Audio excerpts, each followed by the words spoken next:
Meus irmãos, boa noite a todos. Que a paz, o amor de Jesus possa envolver os nossos corações. E como a nossa irmã disse, que nós possamos estar com os olhos e com o coração aberto para os ouvidos, para que nós possamos compreender essa lição do Evangelho e assim a gente possa então colocar em prática a mensagem que o Divino Mestre veio nos ensinar, lembrando então que Jesus prometeu aos apóstolos que nos mandaria o Consolador prometido para que nos dissesse tudo o que deveria ser dito, e que naquela época a humanidade não poderia entender. Com isso, meus irmãos, nós queremos lembrar a todos mais uma vez que o Consolador prometido, que é o Espiritismo, não é portador de uma mensagem nova, de uma revelação nova. Não. Qual é então a mensagem do Espiritismo? Qual é a função do Espiritismo? Serve para quê?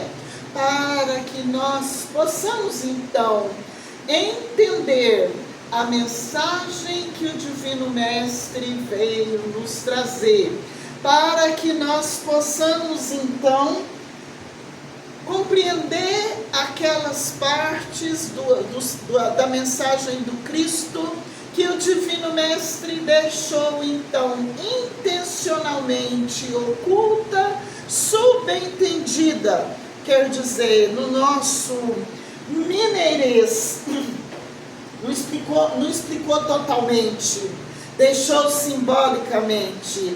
É a doutrina espírita, com seus princípios, caracterizados todos pela fé raciocinada, que vem então nos esclarecer nesse sentido. Na medida que nós vamos estudando a obra kardeciana, estudando o Evangelho de Jesus, meditando sobre a mensagem do Divino Mestre, nós vamos então compreendendo pouco a pouco. Mas não basta ler, não basta conhecer tudo, é preciso ler com interesse de compreender e de aprender. É preciso que nós possamos sair então daquela posição de quem ouve, mas não escuta, de quem vê, mas não enxerga. É preciso que nós nos utilizemos então desta luz trazida pela terceira revelação sobre a doutrina do Divino Mestre, para que nós possamos então renovar as nossas vidas, fazer da revelação espírita uma força renovadora dos nossos atos, dos nossos hábitos, do nosso pensamento, de toda a nossa conduta e de todas as nossas palavras, mudar a nossa vida por completo.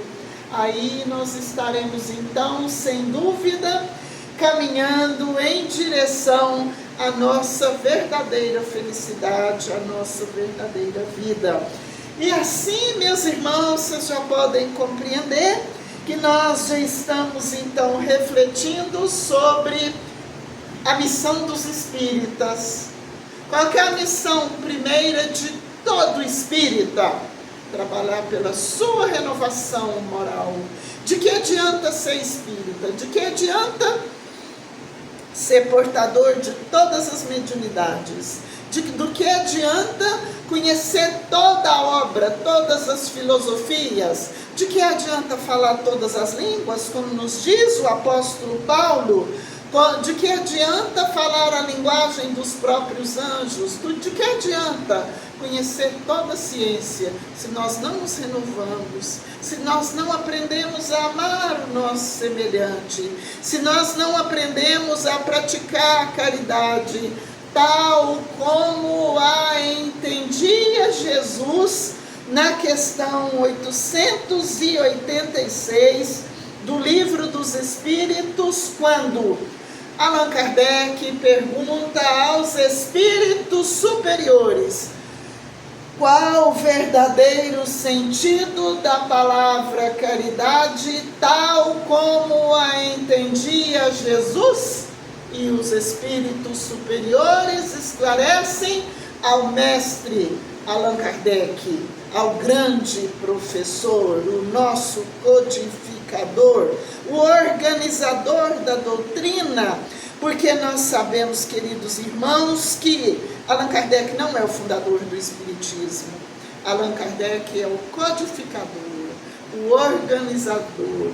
Às vezes nos referimos a Kardec como autor da doutrina espírita, mas ele não é. A revelação espírita é uma revelação coletiva que se revelou ao mesmo tempo nos 4 cantos do mundo, da terra, nos lugares mais simples, nos lugares mais humildes, entre os mais eruditos, entre os mais cultos da terra, cientificamente falando. Então, a missão do espírita é fazer todo o esforço, o sacrifício, até da sua própria, do seu próprio descanso, do seu próprio lazer, dos seus sonhos mais caros, para colocar em primeiro plano o plano do Cristo, o seu planejamento reencarnatório, conforme nos ensina os capítulos que trazem os títulos de médiuns que viveram na Terra e que estão registrados lá no livro Os Mensageiros. O desastre de Belarmino Doutrinador, a experiência de Joel, a queda de Otávio. Acho que está faltando mais um, mas eu vou deixar, e dá para vocês procurarem lá. Então, exemplo não nos tem faltado. O que tem nos faltado é a coragem de, como nos diz o autor dessa mensagem do Missão dos Espíritas, que está no capítulo 20 do Evangelho segundo o Espiritismo, os trabalhadores da última hora. E essa mensagem está então no item 13. Não item 13 não. Tem errado, não tem problema.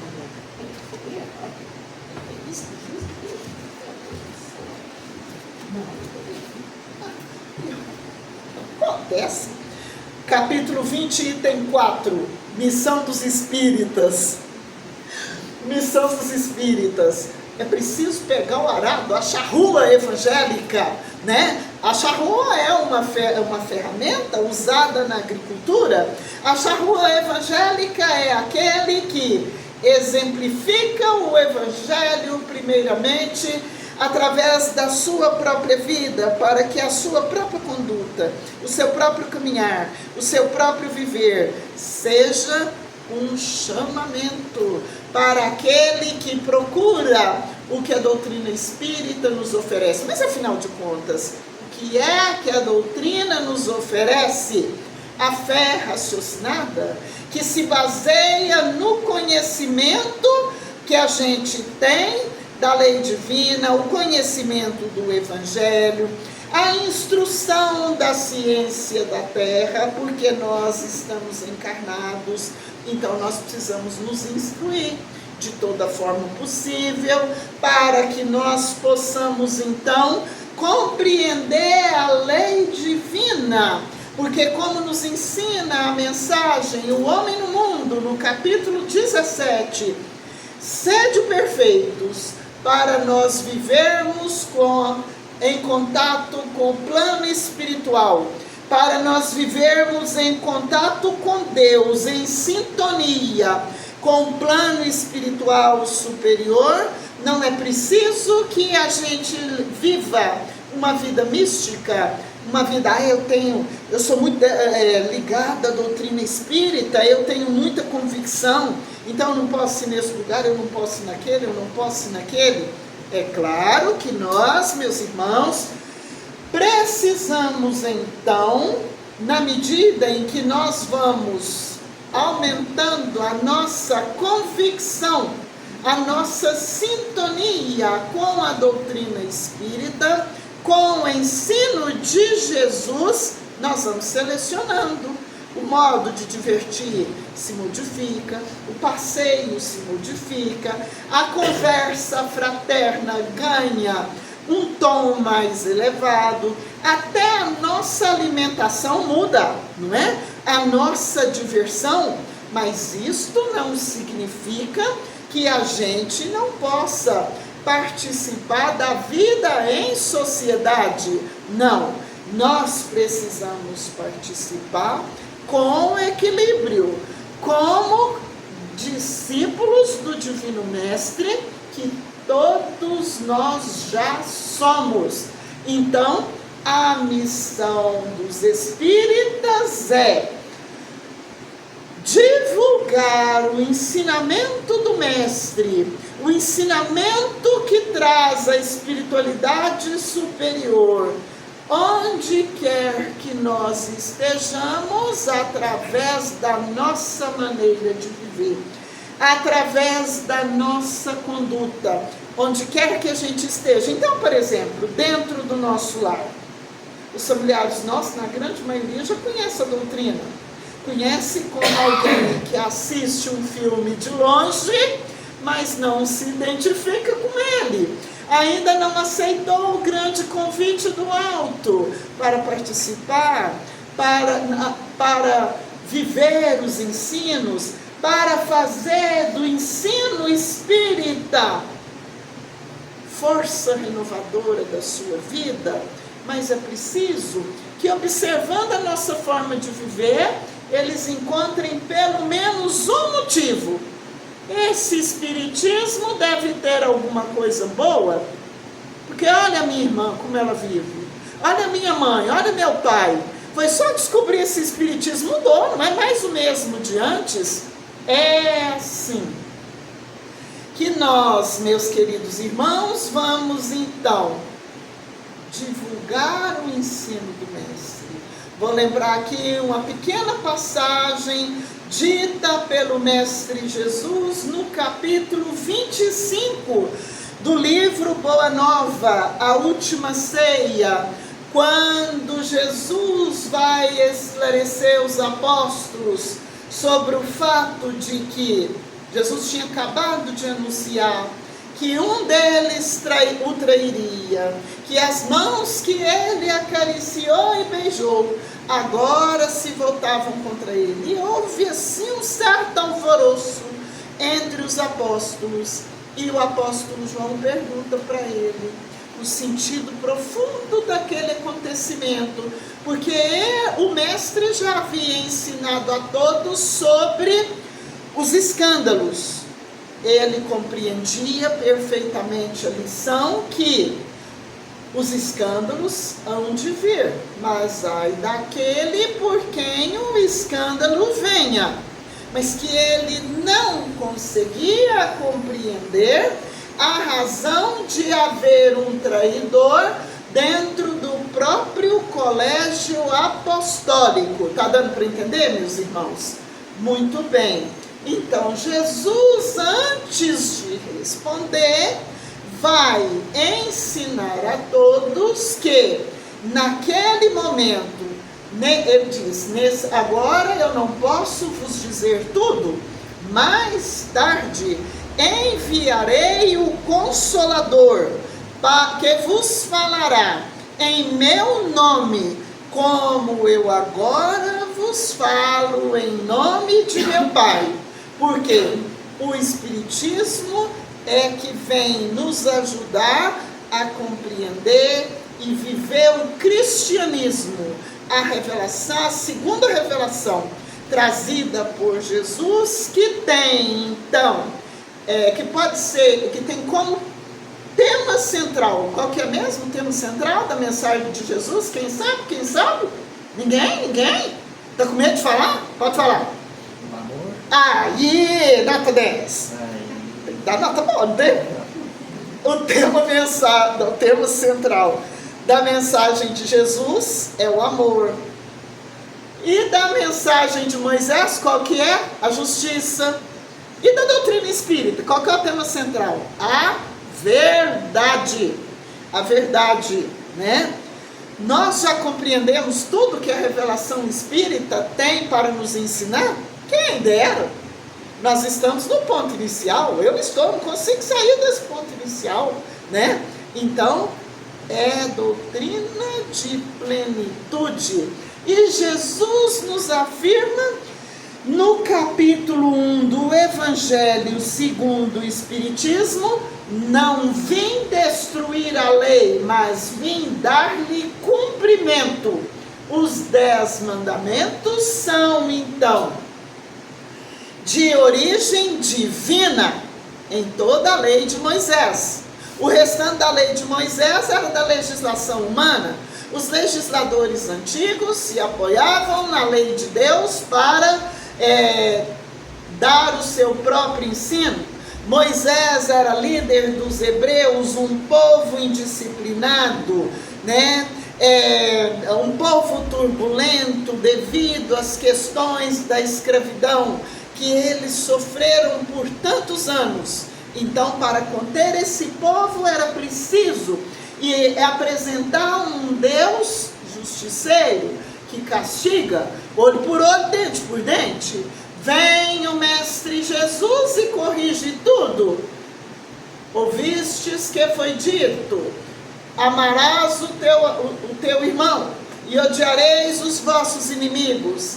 Eu, porém, vos digo: reconciliai-vos com o vosso inimigo, enquanto estáis a caminho com ele. Gente, falei de modo aqui meio diferente, viu? Mas a essência é essa. Para a gente compreender, então, a essência do Espiritismo. É por isso que entre o verdadeiro espírita e o verdadeiro cristão não há diferença.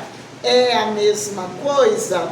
A moral do Espiritismo é a moral de Jesus. A força do Espiritismo se encontra, então, nos seus princípios morais, nos seus princípios filosóficos.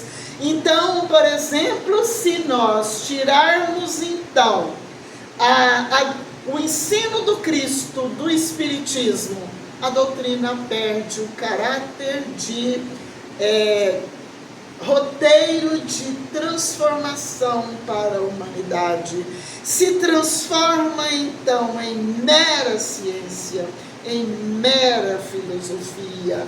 É o amor de Jesus, é o ensino do Divino Mestre, que é para nós, então, o caminho, a verdade e a vida, que dá à mediunidade o caráter de missão. A mediunidade é uma coisa santa que deve ser usada religiosamente. Daí o dai gratuitamente, como gratuitamente recebestes, né? Então, todo o ensino do Espiritismo é para nos ajudar a compreender a moral de Jesus, é para nos ajudar a entender que Deus é um Pai amoroso que governa o universo com leis de amor, de justiça e de caridade, que toda a lei divina é perfeita, é imutável, é eterna e contém, então, tudo de que nós necessitamos para sermos realmente felizes. Alguma pergunta? Alguém quer falar alguma coisa? Ninguém? Gente, ninguém? Mas veja bem, eu já estou terminando, viu? Mas vou contar uma história que é uma história do irmão X, e era um advogado muito famoso, deve ter nada lá uns 10 anos que eu li essa história, viu, gente? Era um advogado muito famoso, né, de muito sucesso. Tinha uma postura verdadeiramente cristã, equilibrada. Na casa dele, ele tinha muitos livros. O advogado tem que ter muito livro, tem que consultar os códigos da lei, tem que encontrar argumentação para compor os processos que vai defender, né? e nos lugares de destaque, os livros de advocacia. Ele era espírita, mas os livros espíritas ele guardava escondido. E ele não falava para ninguém que era espírita, para não interferir na religião dos outros, conforme ele pensava estar agindo corretamente.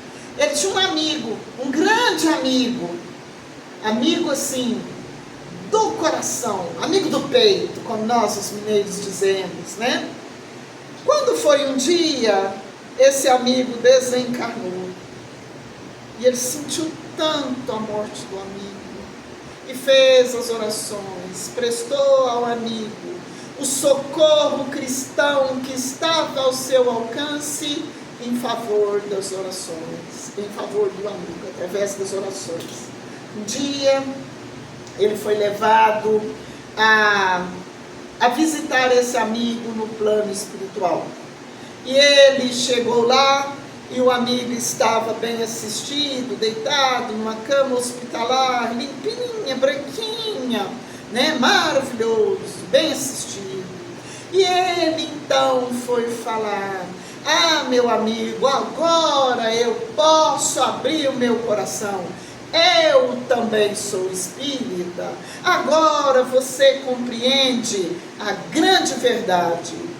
E o amigo dele falou assim: ah, eu estou sendo vítima de alguma mistificação, porque o meu amigo, e falou o nome dele, ele não faria isso comigo. Que amigo seria esse? Conhecedor de uma revelação tão importante, tão decisiva na vida de todos aqueles que têm oportunidade de conhecê-la, e me ocultaria tão grande preciosidade. Você deve ser um mentiroso, um mistificador. Vai embora daqui.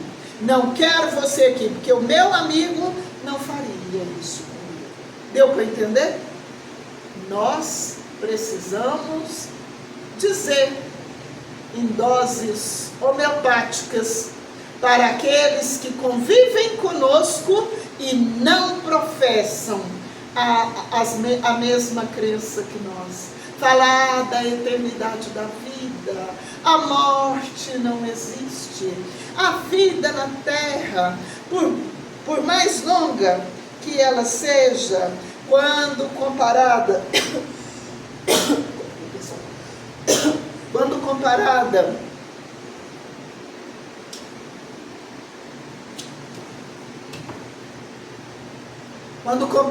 com a vida espiritual, ela é sempre breve e passageira.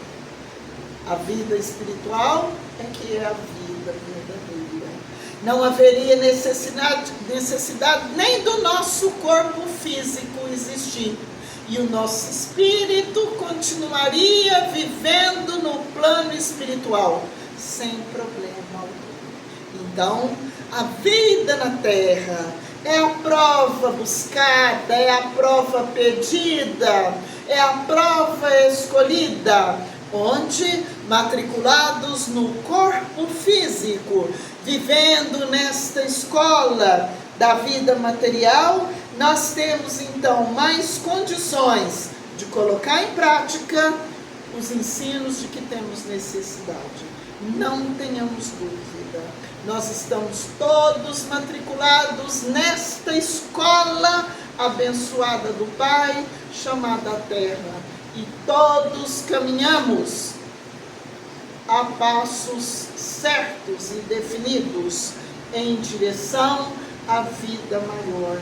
E o Evangelho de Jesus é, então, a grande bússola, a grande luz que nos ilumina os caminhos, e a doutrina espírita, codificada por Allan Kardec, vem nos revelar a grande verdade, a imortalidade da alma, a reencarnação.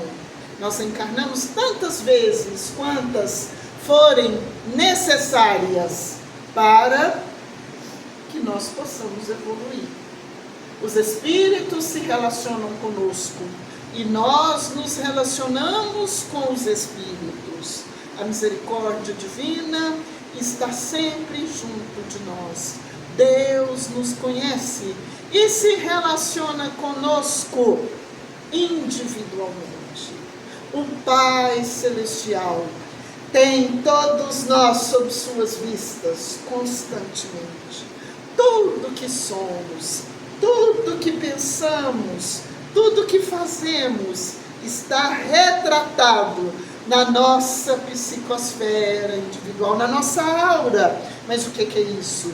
É o conjunto das energias que estão em volta do nosso espírito e nos retrata quem somos, o que pensamos, o que falamos, o respeito que a gente já tem pela lei divina, a compreensão, como é que nós estamos em termos de aprendizagem dos conhecimentos de que necessitamos para a vida maior. Só isso, nossa lição de hoje. Que Jesus abençoe a todos. Agradeço os mentores desta casa. Agradeço a Deus, agradeço a Jesus. Muito obrigado, meus irmãos.